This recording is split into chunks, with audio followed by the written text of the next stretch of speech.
Hello everyone, welcome to Sai మనూస్ channel.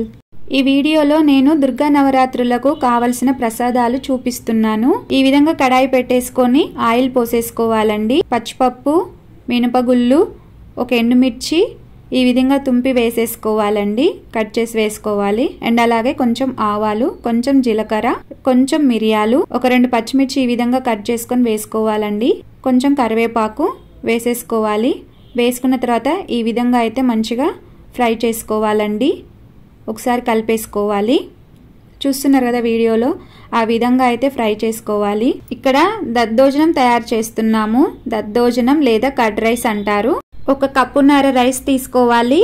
అదే కప్పుతోటి పెరుగు తీసుకోవాలి 1 కప్పు. రైస్ లో ఈ పెరుగును వేసేసుకొని రుచికి తగ్గ సాల్ట్ అనేది వేసేసుకోవాలి. వేసేసుకున్న తర్వాత ఇందాక మనం పోపు పెట్టుకున్నాం కదా, ఆ పోపు లేదా తాలింపు అంటారు, అది వేసేసుకోవాలండి. వేసుకున్న తర్వాత మంచిగా కలిపేసుకోవాలి. ఎప్పుడైనా సరే ప్రసాదాలు గాని నైవేద్యాలు గాని తయారు చేసేటప్పుడు లేదా ప్రిపేర్ చేసేటప్పుడు టేస్ట్ అనేది చూడకూడదండి. సాల్ట్ అయినా ఏదైనా అంచనా ప్రకారం ఇంగ్రీడియంట్స్ వేసుకొని ఆ ఐటమ్ అనేది, ఆ రెసిపీ అనేది ప్రిపేర్ చేసుకోవాలి. సో ఇలా కలిపేసుకున్న తర్వాత దద్దోజనం అనేది తయారైందండి. ఫస్ట్ రెసిపీ అయిపోయిందండి. నెక్స్ట్ సెకండ్ రెసిపీ చూపిస్తున్నాను. లెమన్ రైస్ ఎలా చేయాలి అనేది చూపిస్తాను. అదే కడాయిలో ఆయిల్ పోసుకోవాలి సరిపడా. ఆయిల్ పోసేసిన తర్వాత పల్లీలు అయితే వేసేసుకోవాలండి ఫస్ట్. ఆ తర్వాత కొంచెం పచ్చిపప్పు, కొంచెం మినుములు, కొంచెం ఆవాలు, కొంచెం జీలకర్ర, 2 ఎండుమిర్చి వేసేసుకోవాలండి. ఆ విధంగా కట్ చేసేసుకొని తర్వాత కరివేపాకు వేసేసుకోవాలి. నెక్స్ట్ కొంచెం పసుపు వేసుకొని ఈ విధంగా అయితే కలిపేసుకోవాలి. ఇక్కడ చూస్తున్నారు కదా వీడియోలో, ఆ విధంగా కలిపేసుకోవాలి. ఈ దుర్గా అమ్మవారిని 9 డేస్ ఒక్కొక్క అవతారం ఒక్కొక్క రోజులో చూపిస్తారు కదండి.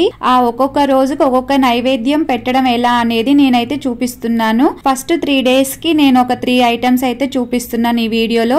మీరు కూడా సింపుల్ గా ఇలా తయారు చేసుకోండి. సో ఇలా కలుపుకుంటూ పోపు అనేది ప్రిపేర్ చేసుకోవాలి. ఈ విధంగా సరిపడ రైస్ తీసుకోవాలి. పొల్లులుగా ఉండాలి. ఈ మాత్రం లెమన్ తీసుకొని ఆ జ్యూస్ పిండుకోవాలండి. పిండేసుకొని ఇప్పుడు రైస్ లో కలిపేసుకోవాలి. ఈ విధంగా మొత్తం రైస్ లో పోసేసుకున్న తర్వాత మనం పోపు పెట్టుకున్నాం కదా, ఆ పోపు అంతా వేసేసుకోవాలి. చూస్తున్నారు కదా, ఇక్కడ పోపు వేసేసుకున్న తర్వాత మనము ఇప్పుడు అందాద సాల్ట్ అనేది తీసుకొని వేసేసుకోవాలండి. మనం రుచి అనేది చూడము. నైవేద్యాలు ప్రసాదాలు ఎప్పుడైనా కూడా మనము అమ్మవారికి పెట్టిన తర్వాత ఆ తర్వాతనే మనం టేస్ట్ చేయడం అనేది, తినడం అనేది జరుగుతుంది. కాబట్టి మనమైతే ముందే టేస్ట్ అనేది చూడమండి. అందాద ఉప్పు వేసుకొని కలిపేసుకోవడమే ఇక్కడ. సో ఈ విధంగా అయితే మంచిగా ప్రిపేర్ చేసుకోవాలండి లెమన్ రైస్. ఇక్కడ రైస్ ముందే ప్రిపేర్ చేసుకొని పెట్టుకోవాలండి మనము. నేను ఆ రైస్ అనేది ఉడికించడం ఇదంతా చూపించలేదు. మీకు తెలుసు కదా, ఆల్రెడీ తెలిసే ఉంటుంది రైస్ ఎలా ఉండాలి అనేది. ఒక రైస్తో 2 ఐటమ్స్ ఈజీగా సింపుల్గా ఇలా చేసేసుకోవచ్చండి. చూస్తున్నారు కదా వీడియోలో ఎంత సింపుల్గా ఎలా అయిపోయిందో చూడండి. చిటికేలో అయిపోయింది మనకైతే ఇక్కడ ప్రిపేర్ చేయడం. ఒక్క రైస్ ఉడకబెట్టుకుంటే చాలండి. 2 ఐటమ్స్ ఈజీగా చేసేసుకోవచ్చు. యాక్చువల్గా చక్కెర పొంగలి, స్వీట్ రైస్ ఇది కూడా చేయొచ్చు. బట్ నేనేంటంటే ఇక్కడ 3 ఐటమ్స్ రైస్తో కాకుండా ఒకటి డిఫరెంట్గా స్వీట్ ఐటమ్ చేద్దామని చెప్పేసి చేస్తున్నాను. Next sweet item third recipe అండి, క్యారెట్ హల్వా. ఎలా తయారు చేయాలనేది చూపిస్తాను ఇక్కడ చూడండి. కడాయి పెట్టేసుకొని సరిపడ నెయ్యి వేసేసుకున్న తర్వాత జీడిపప్పు, కిస్మిస్లు, బాదం ఈ విధంగా అయితే వేసేసుకొని బ్రౌన్ కలర్ వచ్చే వరకు ఫ్రై చేసుకోవాలండి. ఈ విధంగా కలుపుకుంటూ మనము నెయ్యిలో బ్రౌన్ కలర్ వచ్చే వరకు ఫ్రై చేసుకోవాలి. చూస్తున్నారు కదా వీడియోలో. ఆహా, మంచి సువాసన వస్తుందండి ఈ విధంగా ఫ్రై చేస్తుంటే. నెయ్యిలో కదా మనం ఫ్రై చేసేది, మంచి స్మెల్ వస్తుంది. ఇక్కడ నేను టేస్ట్ చూడొద్దన్నాను కానీ స్మెల్ చూడొద్దని లేదండి. మళ్ళీ స్మెల్ కూడా చూడొద్దేమో అని అనుకునేరు మీరు పొరపాటున. ఇవన్నీ ఫ్రై అయిన తర్వాత ఈ విధంగా అయితే డిష్ అవుట్ చేసేసుకోవాలి. ఇప్పుడు అదే కడాయిలో మనము 1 కప్పు క్యారెట్ తురుమండి. నేను డైరెక్ట్ క్యారెట్ తురుము క్వాంటిటీ చూపిస్తున్నాను. నాకు 2 క్యారెట్స్ అయితే సరిపోయినాయి అనమాట. కాకపోతే నేను ఇక్కడ తురుమడం ఇవన్నీ చూపించలేదు. వీడియో లెంత్ అవుతుంది కదా, మనకంతా అవసరం లేదు, మీకు ఏం కావాలో అది చూపిస్తే సరిపోతుందిలే అనిపించింది. అందుకే నేను డైరెక్ట్ క్యారెట్ తురుము 1 కప్పు తీసుకున్నాను. క్వాంటిటీ మెజర్మెంట్స్ అనేవి ఇక్కడ చూడండి. ఇక్కడ మెజర్మెంట్స్ నేను ఏవైతే చెప్తానో అవే చేయాలి మీరు కూడా. అప్పుడే నేను చెప్పిన దాని ప్రకారం చేయడం వల్ల రెసిపీ అనేది అంత టేస్టీగా వస్తుంది. ఇలా మూత పెడుతూ తీస్తూ మధ్యలో మధ్యలో కలుపుకుంటూ ఉండాలండి. పచ్చివాసన అనేది పోవాలన్నమాట. క్యారెట్ పచ్చివాసన పోయిన తర్వాత నేను ఏ కప్ అయితే క్యారెట్ తురుము తీసుకున్నానో అదే కప్పు తోటి పాలు తీసుకోవాలండి. ఇక్కడ చిక్కటి పాలు తీసుకోవాలండి. అప్పుడే టేస్ట్ అనేది చాలా బాగొస్తుంది.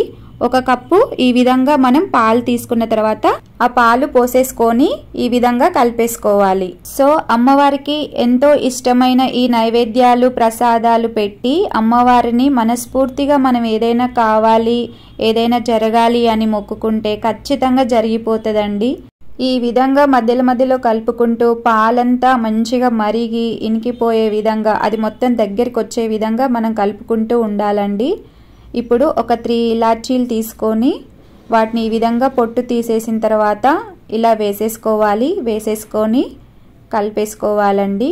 ఈ పాలు క్యారెట్ అంతా మంచిగా ఉడుకుతూ మంచిగా పాలన్నీ మరిగి దగ్గరికి వచ్చే వరకు ఈ విధంగా కలుపుకుంటూ మధ్యలో మధ్యలో చూసుకుంటూ మనం ఈ రెసిపీ అనేది ప్రిపేర్ చేసుకోవాలండి. మనం ఈ ప్రిపేర్ చేసేటప్పుడు మాత్రం ఇక్కడే దగ్గరే ఉండి చేయాలి. కొంచెం అటు ఇటు వెళ్ళినా అయితదిలే అని వదిలేసినా కూడా మాడిపోయే ప్రమాదం ఉంటదండి. ఎప్పుడైనా సరే అండి, ఒకటి గుర్తు పెట్టుకోవాలి, మనము దేవతలకు నైవేద్యాలు గాని ప్రసాదాలు గాని తయారు చేసేటప్పుడు టేస్ట్ అనేది చూడకూడదు, మాడిపోవడం అనేది చెయ్యకూడదు.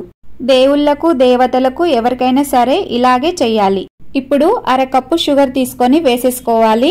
చూస్తున్నారు కదా, ఇక్కడ ఏ కప్పుతో అయితే మనం క్యారెట్ తురుము తీసుకున్నామో అదే కప్పుడు పాలు తీసుకోవాలి. అదే కప్పుతోటి 1/2 కప్పు షుగర్ వేసేసుకోవాలి. అంతే, 1 కప్పు క్యారెట్, అదే కప్పుతో పాలు, 1/2 కప్పు షుగరు.